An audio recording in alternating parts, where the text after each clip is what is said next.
오늘 함께 나눌 말씀을 찾아보도록 하겠습니다. 오늘 구약성경과 신약성경 두 군데입니다. 먼저 열왕기상 19장입니다.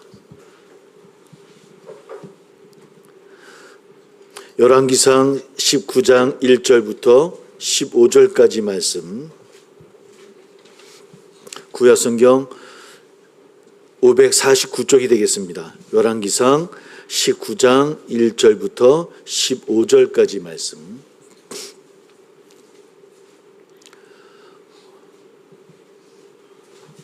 우리 같이 함께 봉독합니다. 같이 시작. 아합이 엘리야가 행한 모든 일과 그가 어떻게 모든 선지자를 칼로 죽였는지를 이세벨에게 말하니, 이세벨이 사신을 엘리야에게 보내어 이르되, 내가 내일 이맘때에는 반드시 내 생명을 저 사람들 중 한 사람의 생명과 같게 하리라. 그렇게 하지 아니하면 신들이 내게 벌 위에 벌을 내림이 마땅하니라 한지라. 그가 이 형편을 보고 일어나 자기의 생명을 위해 도망하여 유다에 속한 브엘세바에 이르러 자기의 사환을 그곳에 머물게 하고, 자기 자신은 광야로 들어가 하룻길쯤 가서 한 로뎀 나무 아래에 앉아서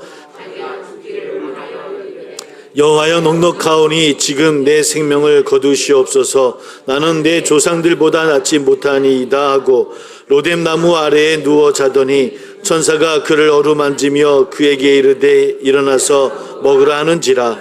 본즉 머리맡에 숯불과 구운 떡과 한 병 물이 있더라. 이에 먹고 마시고 다시 누웠더니 여호와의 천사가 또 와서 어루만지며 이르되 일어나 먹으라. 네가 갈 길을 다 가지 못할까 하노라 하는지라. 이에 일어나 먹고 마시고 그 음식물에 힘을 의지하여 40주 40 가서 하나님의 산 호렙에 이르니라. 엘리야가 그곳 굴에 들어가 거기에 머물더니 여호와의 말씀이 그에게 임하여 이르시되, 엘리야야, 네가 어찌하여 여기 있느냐? 그가 대답하되, 내가 만군의 하나님 여호와께 열심히 유별하오니 이는 이스라엘 자손이 주의 언약을 버리고 주의 제단을 헐며 칼로 주의 선지자들을 죽였음이오며 오직 나만 남았거늘 그들이 내 생명을 찾아 빼앗으려 하나이다. 여호와께서 이르시되 너는 나가서 여호와 앞에서 산에 서라 하시더니 여호와께서 지나가시는데 여호와 앞에 크고 강한 바람이 산을 가르고 바위를 부수나 바람 가운데 여호와께서 계시지 아니하며 바람 후에 지진이 있으나 지진 가운데에도 여호와께서 계시지 아니하며 또 지진 후에 불이 있으나 불 가운데에도 여호와께서 계시지 아니하더니 불 후에 세미한 소리가 있는지라.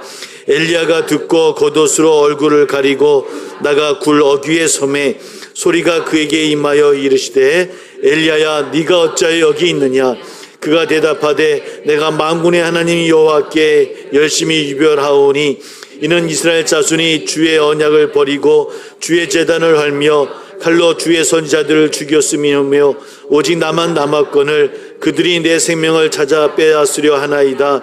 여호와께서 그에게 이르시되 너는 내 길을 돌이켜 광야를 통하여 다메섹에 가서 이르거든 하사엘에게 이름을 부어 아람의 왕이 되게 하고. 우리 거기까지 보겠습니다.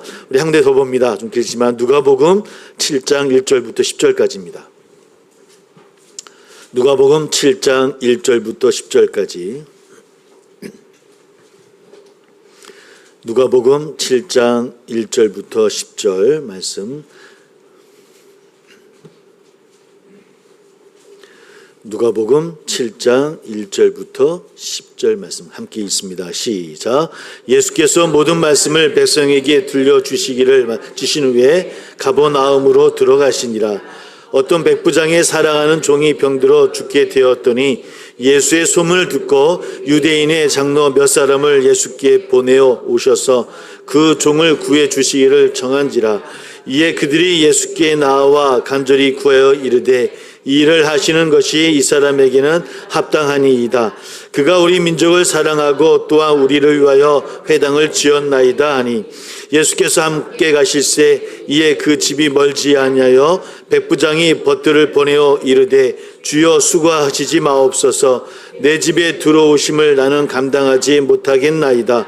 그러므로 내가 주께 나아가기도 감당하지 못할 줄을 알았나이다. 말씀만 하사 내 하인을 낫게 하소서.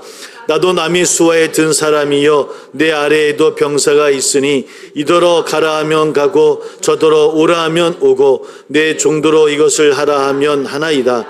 예수께서 들으시고 그를 놀랍게 여겨 돌이키사 따르는 무리에게 이르시되 내가 너에게 이르노니 이스라엘 중에서도 이만한 믿음은 만나보지 못하였노라 하시더라. 보내었던 사람들이 집으로 돌아가 보매 종이 이미 나아 있었더라. 아멘. 우리 함께 잠깐 기도하겠습니다. 할렐루야, 감사 영광을 돌립니다. 오늘도 예배하게 하여 주시고 또 함께 모이게 하여 주신 주님, 오늘 우리의 귀한 발걸음이 하나님께 영광이 우리 모두에게는 기쁨이 되는 시간이 되기를 소망합니다. 이 시간 오직 주님을 바라보며 주님께 나아가는 우리 모두 될 수 있도록 우리의 마음을 주관해 주시고 또 우리의 마음을 주님께서 함께하여 주옵소서. 세상 살아가는 가운데 주의 길을 걸어가는 것이 녹록지만은 않습니다. 그러함에도 늘 기도하며 나아가는 우리 성도님들의 그 발걸음을 축복하여 주시고 그 발걸음을 통해서 하나님 영광 받아 주시고 그 발걸음을 통해서 우리 삶 가운데 놀라운 하나님의 나라의 열매를 맺을 수 있는 우리 모두 될 수 있도록 인도하여 주옵소서. 가정에서 직장에서 우리 삶 속에서 그런 아름다운 교회의 모습들이 일어나기를 소망합니다. 우리를 통해서 하나님을 보는 많은 사람들이 일어나게 도와주시고 우리를 통해서 주님께 돌아오는 놀라운 역사가 일어날 수 있도록 주님이여 인도하여 주옵소서. 그러함에도 혹여나 육신의 아픔으로 또 여러 가지 어려움으로 눈물로 기도하는 성도님들 있는 줄 압니다. 하나님 그 마음을 붙잡아 주시고 위로하여 주옵시고 함께하여 주옵소서. 할 수 있거든 하나님이여 좋은 길로 인도해 주시고 또 문제 해결하여 주셔서 하나님이여 주님께서 도우셨다 함께 기도하며 함께 간증하는 일들이 많이 일어나기를 소망합니다. 하나님이여 도와주시고 함께하여 주옵소서. 이 시간도 주 앞에 귀한 예물로 드려진 손길이 있습니다. 하나님 보기에 복을 더하여 주옵시고 충만케 해주시고 채워 주옵소서. 보이지 않는 곳에서 교회와 성도님들을 위해 눈물로 기도하고 헌신하는 손길도 있는 줄 압니다. 다 흡양해 주시사 나누며 베푸는 목도 허락하여 주옵소서. 이 시간 오직 주님만의 영광 받아 주실 것을 믿으며 예수님의 이름으로 감사하며 기도하옵나이다. 아멘. 우리 소람 인사 나눕니다. 주의 이름으로 정말 사랑합니다 라고 소리 인사 나눕니다. 주의 이름으로 사랑합니다. 예, 주의 이름으로 사랑하고 존경하고 또 늘 주의 사랑이 함께하기를 주의 이름으로 소망합니다. 예, 장마가 시작되어졌습니다. 많은 비가 내려졌는데 많은 피해가 좀 없었으면 좋겠고요. 이제 시작인데 잘 이겨내는 또 어려움 당하는 이웃 없는 이 기간이 되었으면 좋겠다라는 마음입니다. 또 여름이 시작되어지는데 우리 귀한 성도님들 건강하게 이 여름을 잘 이겨내시기를 주의 이름으로 축복합니다. 오늘 아침 보니까 이제 미국이 아마 이제 이란의 핵시설에 이제 전쟁을 가담했네요. 뭐 어떻게 나올지 모르겠습니다. 하여튼 그래도 끝났으면 좋겠습니다. 아마 또 공격을 받은 입장에서는 또 다른 일을 처리를 할 것이고 뭐 여러 가지 일들이 있을 터인데 뭐 이 땅 위에 좀 평화가 넘치는 그런 이 지구가 되었으면 참 좋겠습니다. 전쟁이 일어나면 참 아픔밖에 없다라는 것을 우리가 역사 가운데 너무 많이 알고 있음에도 불구하고 왜 자꾸 전쟁을 일으킬까라고 하는 참 질문을 할 수밖에 없는 우리들의 모습이긴 합니다. 이럴 때 더욱더 기도하고 이 땅의 평화를 위해서도 기도할 수 있는 우리가 되어야 되지 않을까라는 생각을 해보게 되어집니다. 오늘 누가복음의 말씀과 또 구약성경 열왕기상의 말씀을 읽었습니다. 두 군데 다 우리가 잘 알고 있는 말씀이죠. 먼저 누가복음의 말씀을 보면 주님께서 머무신 곳은 로마 군대의 주둔지가 있던 가버나움이라고 하는 그런 곳이었습니다. 아마 고향인 나사렛에서 환영받지 못했던 예수님께서 가버나움을 아마 제2의 고향처럼 여기지는 않으셨을까 할 정도로 사복음서를 읽어보면 참 많이 나오는 그런 지역입니다. 특별히 또 예수님의 복음 사역의 중심지로서도 많이 또 사용하셨던 곳이기도 하고요. 회당에서 복음을 전하시고 기적을 베푸셨고 베드로, 안드레, 또 야고보, 요한, 세리, 마태 같은 이들을 제자로 불러내셨던 곳도 바로 가버나움이었습니다. 어쩌면 유대사의 가장자리로 내몰렸던 지역이었음에도 불구하고 또 로마의 식민지의 삶을 살아내면 했던 서러운 이들이 함께했던 그 장소였기 때문이 아니었을까라고 하는 짐작도 해보게 되어집니다. 그런데 이곳에 주둔하고 있던 로마 장교인 백부장과 주님 사이에 있었던 이야기가 오늘 함께 읽었던 말씀이었습니다. 복음이 어떤 이들을 향해 있는가에 대해서 우리에게 들려주는 이야기겠죠. 백부장의 소중한 종이 아마 거의 죽게 되어졌던 것 같습니다. 사랑하는 이 죽음 앞에서 제 그 로마의 백부장이라는 권세, 힘, 권력 또 아마 무의미할 겁니다. 권력이 있다고 해서 병으로 죽어가는 것들을 막을 수는 없을 테니까요. 그때 마치 예수님의 소문을 듣게 되어졌고 아마 도움을 청하는 이야기로 시작되어집니다. 그런데 본인이 가는 것이 아니라 어떻게 했습니까? 유대 사람들의 장로들을, 지금 우리 교회 장로님은 그 지역이 유지라고 보시면 될 것 같습니다. 장로들을 보내서 예수님께 도움을 청합니다. 아마 이방인인 자신보다는 같은 유대인 또 신망 있는 장로들이 가면 더 나을 것이다라고 생각했을 것 같습니다. 백부장의 부탁을 받고 주님을 찾은 유대 장로들은 이렇게 이야기합니다. 그는 회당도 지어주었고 유대 민족을, 이방인이지만 유대 민족을 사랑하는 사람입니다. 그러니 그의 청을 들어주면 좋겠습니다라고 하는 것이 그 유대 장로들이 백부장을 소개하는 이야기였습니다. 저는 이야기해보면 조금 마음이 조금 편치는 않았습니다. 왜냐하면 세상 살아가는 게 늘 이런 식이구나. 똑같이 어려운 상황이어도 돈이 있고 권력이 있으니까 장로들을 통해서 도움도 청할 수 있고, 그래서 또 예수님이 금방 들어주시네. 조금 삐딱한 마음으로 말씀을 읽기는 했어요. 왜 이러실까? 지금 가버나움에서 복음을 전하는데 더 연약한 사람들, 약한 사람들 대체 뭘 보여주시려고 그러시는 것일까? 조금 제가 좀 삐딱한 마음으로 읽으면서 좀 보았습니다. 아마 어땠는지 모르겠습니다. 세상의 논리가 그러하니 그럴까라고 좀 그런 생각이 치우칠 때, 물론 우리 말씀만 그러겠습니까? 세상 사는 것도 교회의 모습도 우리 세상 직장에서 아마 똑같은 그런 모습이 있을 것 같아요. 하지만 정작 이방인이었던 백부장의 고백이 사실 그런 불편했던 제 마음을 조금 좀 가라앉히게 합니다. 그의 고백은 그랬습니다. 우리 한번 7장 6절을 보니까 풀었으면 주님을 제 집으로 모실 만한 저는 자격도 없는 사람입니다라고 하는 좀 겸손한 모습으로 대하고 있더라는 거예요. 그러니까 아마 내가 생각했던 세상 논리로 예수님께 도움을 청하지는 않았나 보다라고 하는 좀 위로를 받으면서 말씀을 읽게 되어졌습니다. 그랬던 것 같습니다. 하나님의 은혜는 사람들이 세우는 조건이나 그런 기준들을 훨씬 넘는 은혜임을 다시 바라보게 되어집니다. 주님을 향한 진정한 믿음이라고 하는 것이 대체 무엇일까? 많은 해석이 있겠지만 오늘 말씀을 보면 이 백부장을 통해서 보면 스스로의 무능과 또 어쩌면 또 자격 없음, 그런 겸손한 그런 마음들을 실감하는 것으로부터 시작되어지는 것이 아닌가. 오늘 백부장 이야기가 그런 고백을 하게 되어집니다.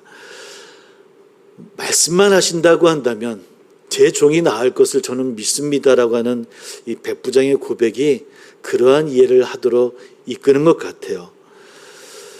어쩌니 백부장의 고백이 믿음을 마치 마법 같은 능력으로 오해하는 그렇게 볼 수도 있겠지만 우리는 그렇게 보지는 않게 되어지더라는 겁니다. 그는 하나님 앞에서 자기를 온전히 낮췄던 사람이었고요. 생명의 근거가 우리 인간에게 있는 것이 아니라 우리 여호와 주님께 있다라고 하는 것을 그는 잘 알고 고백하고 있더라는 겁니다. 그래서 그는 예수님을 향해서 좀 겸손한 모습으로, 어쩌면 자신조차도 나가지 못하는 마음으로, 간절한 마음으로 예수님께 도움을 청하고 있는 것은 아닌가. 어쩌면 성경이 오직 하나님의 처분과 긍휼의 모든 것을 맡기는 그런 사람들이 복이 있다라고 늘 이야기하는 것처럼 오늘 이 백부장도 그런 마음으로 주님을 향하고 있고 주님께 말씀하고 있고 고백하고 있는 것은 아닌가. 저나 우리 모두가 그런 마음으로 주 앞에 서기를 주의 이름으로 소망합니다. 우리가 어떤 자리에 있든 어떤 위치에 있든 어떤 상황이든 오늘 그런 모습으로 생명의 근거는 주님께 있다라고 하는 것, 우리의 겸손하고 낮은 모습으로 늘 주 앞에 나갈 수 있는 저나 우리 되기를 주의 이름으로 소망합니다. 그러함에도 그런 마음으로 우리가 늘 신앙을 지키고 또 고백하고 예배를 한다 할지라도 늘 그런 마음으로 승리의 삶을 사는 것은 아니더라는 것이죠. 오늘 우리가 넘어지고 실패하고 좌절 속에 있게 되어진 한 인물을 또 구약에서 열왕기상에서 또 만나게 되어집니다. 그 사람 우리 너무 잘 알고 있는 엘리야입니다. 엘리야가 그럴 때가 있었어. 엘리야는 정말 강한 그런 선지자 아니었습니까? 갈멜산에서 850명의 바알 선지자들과 또 아세라의 선지자와 홀로 싸웠던 엘리야였습니다. 하늘에서 불을 내려 하나님의 살아계심을 증거했던 선지자였습니다. 그 누구도 강한 선지자라고 대표적인 선지자 하면 엘리야를 이야기하는 그였는데요. 함께 싸웠던 이세벨의 말 한마디, 내가 너를 가만 안 둘 거야 라는 그 말 한마디에 그 엘리야가, 그 강했던 엘리야가 다 무너지고 맙니다. 그래서 뭐라 이야기합니까? 말씀 보니까 하나님이여 차라리 저를 죽여주세요. 이게 지금 엘리야의 고백이더라는 겁니다. 여러분, 믿음의 사람도 이세벨의 말 한마디에 무너지더라는 겁니다. 엘리야처럼 우린 때론 우리 욥을 바라보도 우리의 삶 가운데도 한 번에 갑자기 무너질 때가 있음도 우리는 잘 알고 있습니다. 우리가 신앙생활을 하며 겪는 깊은 낙심, 또 회의, 피곤함과 무력함 이런 것들을 만날 때가 있는데 우리가 잊지 않아야 될 것은 그런 것들을 만난다고 해서 우리의 믿음이 잘못되어졌다라고 하는 것은 아니다라고 하는 것을 여러분 꼭 먼저 기억해 주시길 바랍니다. 우리의 믿음이 잘못되어져서 우리에게 그런 어려움, 낙심, 실망, 회의감 이런 것이 드는 것이 아니라고 하는 겁니다. 하나님의 사람에게도 그러한 때가 있다라고 하는 것을 먼저 깨닫는 저나 우리 되기를 주의 이름으로 소망합니다. 왜 그렇습니까? 우리도 예배하는 사람이 있지만 우리 또한 이 땅에서 그저 살아가는 사람이라고 하는 겁니다. 그러니 그런 일이 우리 가운데 있다 할지라도 실망하지 않는 우리가 됐으면 참 좋겠습니다. 그러나 한 가지 끝까지 우리가 붙잡으셔야 될 것이 있는데, 그러나 그 무너짐 이후에도 그러한 상황 속에서도 하나님은 우리와 함께 계시다라고 하는 것을 꼭 기억하시기를 소망하고 축복합니다. 엘리야가 이제 브엘세바에서 광야로 들어가는 이야기가 담겨져 있습니다. 광야는 하나님께서 사람을 다시 빚으시는 이야기로 많이 사용되어지는 장소입니다. 모세가 부르심을 들었던 곳도 광야였고요. 유대인 이스라엘을 만들어 가던 곳도 바로 광야였던 것을 기억합니다. 예수님께서 시험을 이기시고 사명을 확인하고 나아가신 곳도 광야였죠. 광야는 아무것도 남지 않은 자리지만 그러나 하나님께서는 여전히 함께 계시는 곳이 바로 광야입니다. 그곳에 홀로 들어간 엘리야가 사흘 길을 걸어가다 로뎀 나무 아래서 쓰러졌다라고 성경은 이야기합니다. 아마 그곳에서 모든 것을 다 포기하고 싶었던 엘리야였던 것 같습니다. 이곳에서 모든 것을 다 정리하고 내가 하나님의 명이 있기는 했지만 이제는 스톱하고 싶다라고 하는 것이 아마 엘리야의 마음이었던 것 같습니다. 어쨌든 그렇게 하나님께 투정이라고 할까요? 투정을 하다가 엘리야가 잠이 듭니다. 사랑하는 성도 여러분, 우린 그러한 때 없습니까? 엘리야 때처럼 하나님 앞에 기도하고 어떤 때는 막 분노하기도 하고 투정을 부리다가 왜 이러시냐고 저에게는 이러시다가 우리 모든 건 다 내려놓고 그렇게 다 눈을 감기도 하고 내려놓기도 하고 그러한 마음이 있을 때 참 많이 있었던 것 같습니다. 그러함에도 또 다시 한번 말씀드릴 것은 그러한 자리가 끝나는 자리는 아니라고 하는 겁니다. 광야가 다시 빚어지는 장소인 것처럼 그러한 때가 다시 빚어지는 자리요, 광야가 무너짐의 끝이 아니라 다시 걸어가야 할 자리라고 하는 것을 여러분 꼭 기억하시기를 주의 이름으로 소망합니다. 그때 하나님은 말씀하지 않으십니다.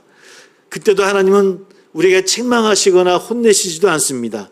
오늘 말씀을 보니까 먹이시는 주님이시고요. 그리고 세미한 말씀으로 이야기하시는 우리 하나님을 오늘 말씀 가운데 만나게 되어집니다. 그리고 나서 엘리야는 40일 밤낮을 걸어서 호렙산으로 걸어갔다라고 성경은 기록하고 있죠. 호렙산이 어떤 곳입니까? 모세가 하나님을 만난 장소입니다. 그 산의 동굴에 몸을 숨긴 엘리야가 하나님께 이렇게 묻습니다.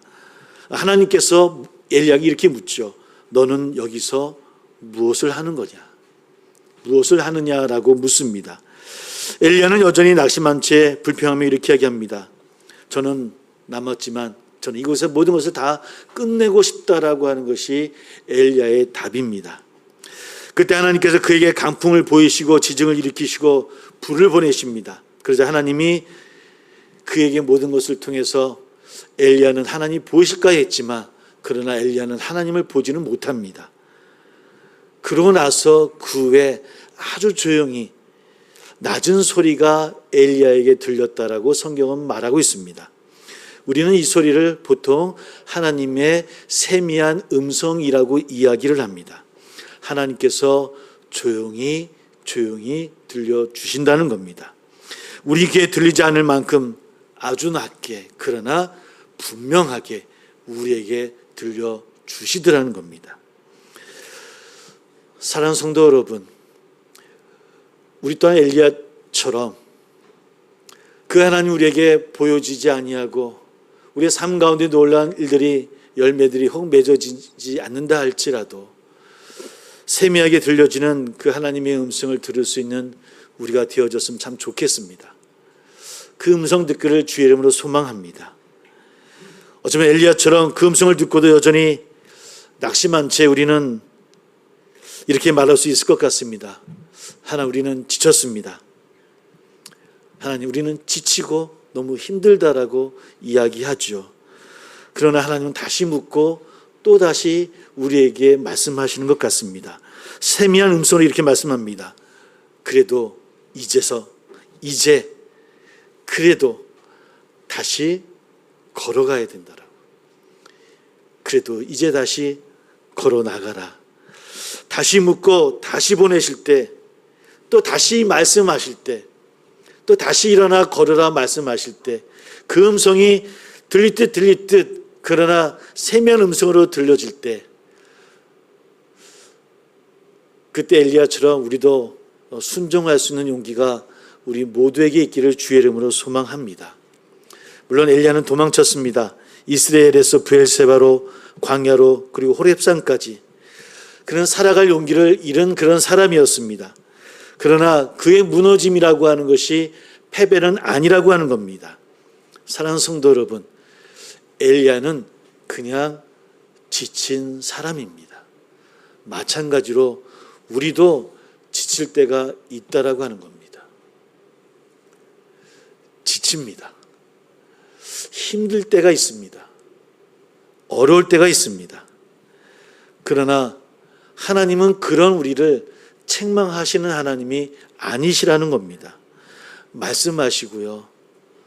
우리와 함께 하시고요. 오늘 말씀을 나누지 않았지만 떡과 물로 돌보시는 그런 분이시라고 하는 겁니다. 우리 가운데서도 그런 관계가 일어나기를 소망합니다. 어떤 때는요, 장황한 말을 하지 않아도 그냥 같이 함께하고 같이 차 한잔 마시고 같이 식사하는 것만으로도 위로가 되어지고 힘이 되어질 때가 있지 않습니까? 그러하니 조금 힘드시다고 한다면 차 한잔 하자고, 밥 한 끼 먹자고, 또 좀 어렵더라도 같이 그런 시간을 보내는 우리 모두 되기를 주의 이름으로 소망합니다. 그러한 가운데 들려지는 그 세미한 음성이 분명히 있습니다. 그 세미한 음성을 통해서 이제 다시 걸어 나가라 하는 그 음성이 우리에게 용기의 순종의 시간이 되어지기를 주의 이름으로 소망합니다. 우리 사랑하는 생애 성도 여러분, 너의 걸음이 멈췄던 바로 그 자리에서 다시 시작하자라고 오늘 말씀하고 있습니다. 나는 그 자리에서 이미 가 있고 내가 너를 기다리고 있다라고는 하나님의 말씀이 저나 우리에게 위로의 말씀이 되어지기를 주의 이름으로 소망합니다. 그러니 사랑하는 생애 성도 여러분, 이제 다시 걸어 나가기를 소망합니다. 겸손한 모습으로 주님이 이끄시는 그 모습 그대로 우리 함께 나아가서 이겨낼 수 있는 저나 우리 모두 다 되어지시기를 주의 이름으로 축복합니다. 함께 기도하겠습니다. 그런 마음으로 다시 걸어나가는 우리 모두 되기를 소망합니다. 화해의 길로, 기도의 길로, 사랑의 자리를 다시 걸어나갈 수 있는 우리 모두 될 수 있기를 소망한다라고 이제 우리 함께 기도하며 성찬을 함께 준비하도록 하겠습니다. 함께 기도합니다.